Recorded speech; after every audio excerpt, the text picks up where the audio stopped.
Assalamualaikum warahmatullahi wabarakatuh. Halo teman-teman. Hai, perkenalkan nama saya Angelita Ika Sugestin dengan NIM 14215183. Nama saya Mahfuzah dengan NIM 14215204. Di sini kami akan mereview film yang sudah kami tonton sebelumnya dengan judul An Expensive Global Climate Experiment. Langsung aja nih. Klasifikasi dari film yang kita tonton tadi adalah Krisis iklim. Nah, inilah yang menjadi alasan utama kita memilih film ini. Tonton ya.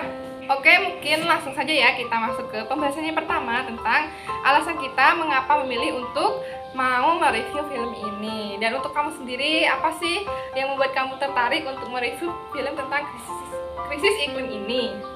Sebagaimana yang kita alamin sekarang kan ya, cuaca ekstrem itu cuacanya susah diprediksi, kemudian berubah-ubah polusi udaranya, dan dalam video ini kan banyak ngebahas tentang krisis iklim ya. Nah, jadi kayaknya penting banget tuh kita review karena banyak pelajaran yang bisa kita ambil. Kalau menurut kamu gimana? Ya, kalau menurut aku juga sih ya sama seperti kamu kurang lebihnya. Dan juga kan sekarang itu krisis iklim itu termasuk ke dalam 3 isu krisis gitu, 3 prioritas isu. Nah, yang salah satunya itu yaitu krisis iklim gitu. Dan krisis iklim ini kan sudah banyak peristiwa-peristiwa yang terjadi tuh di kota-kota besar tuh, seperti contohnya itu kemarin Jakarta ya. Sudah banyak juga yang mendokumentasikan tentang Jakarta ini, yang pesawat yang melintasi kota Jakarta itu, dan mendokumentasikan ternyata emang cuacanya seburuk itu gitu, polusinya emang sekotor itu gitu. Oke, selanjutnya kita akan ngebahas deskripsi kejadian dari film yang kita tonton. Kayaknya seru banget sih. Ya. Coba dari kamu ceritain deh, apa yang kamu tangkap? Setelah aku nonton film itu tuh, aku bisa menangkap beberapa poin-poin penting gitu lah ya. Nah, jadi kita jabarin dulu aja lah ya dari awal. Nah, jadi tuh di Jerman itu ada lahan yang seluas 1,8 juta hektar, itu lahan gambut. Nah, lahan gambut itu sekarang tuh kering gitu, jadi dikeringkan dan sekarang tuh dijadiin lahan pertanian gitu. Jadi tuh setelah dikeringkan gitu ya, jadi lahan gambutnya itu jadi nggak terkenali gitu loh. Nah, terus ada 2 orang peneliti yang bernama Greta Gaudi dan Mitya Krepes itu ingin meneliti dan menunjukkan apa yang telah hilang dan bagaimana cara ngembaliin lahan-lahan tersebut itu gitu. Nah, mereka itu mengambil sampel gitu ya dengan menggunakan alat tuh sampelnya itu lahan yang udah kering tadi. Nah, setelah mereka mengambil sampel tersebut, nah terus tuh mereka melihatkan bahwa struktur tanahnya gimana, terus keadaan tanahnya gimana gitu. Nah, terus ya di sana tuh menunjukkan bahwa di bawahnya itu emang bagus gitu, di bawahnya itu emang masih terdapat kandungan airnya lah. Nah, tapi di atasnya itu terjadi kekeringan gitu. Nah, terus karena terjadi kekeringan itu, maka mulai terjadi pembusukan di situ dan tidak dapat terjadinya proses penguraian. Padahal lahan gambut itu sangat istimewa ya, baik bagi tumbuhan, banyak manfaatnya lagi ya. Nah, karena itu kita harus sangat penting untuk melindungi lahan gambut tersebut.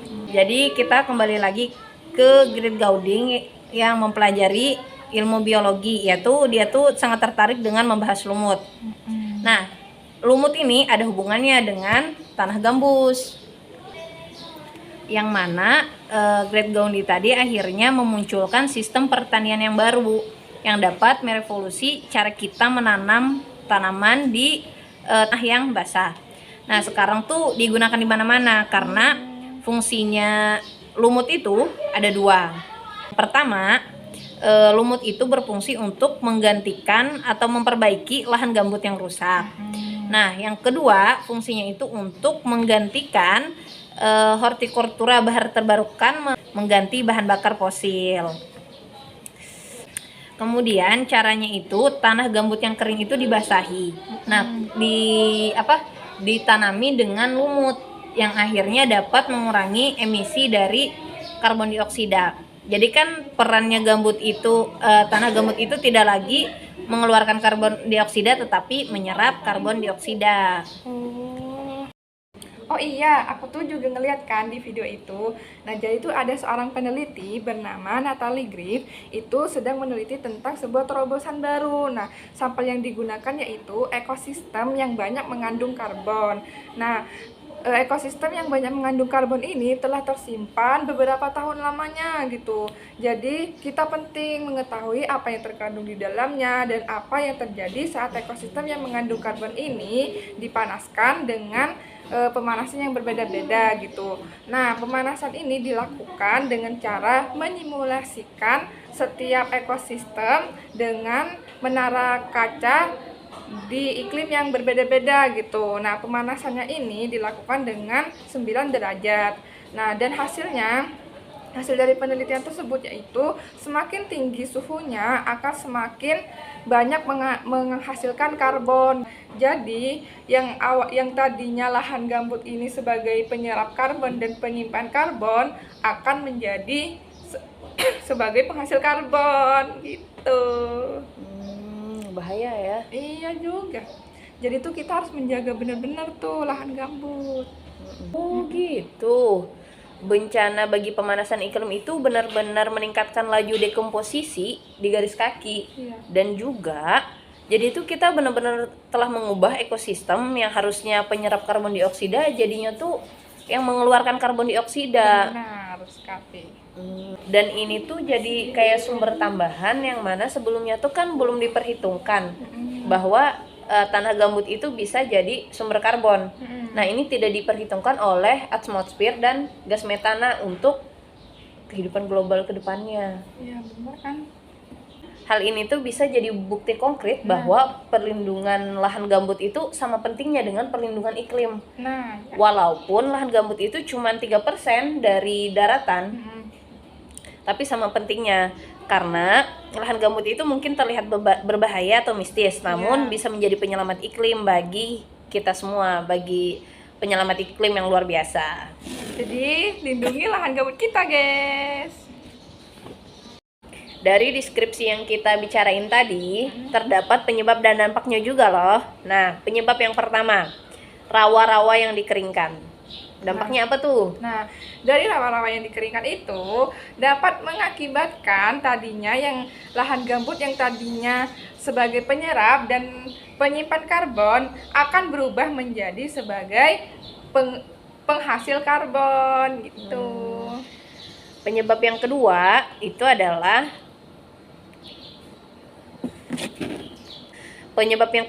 yaitu ekosistem yang menyimpan karbon yang banyak, yang udah besar, diabaikan dalam beberapa waktu sehingga berdampak pada perubahan ekosistem. Itu. Iya.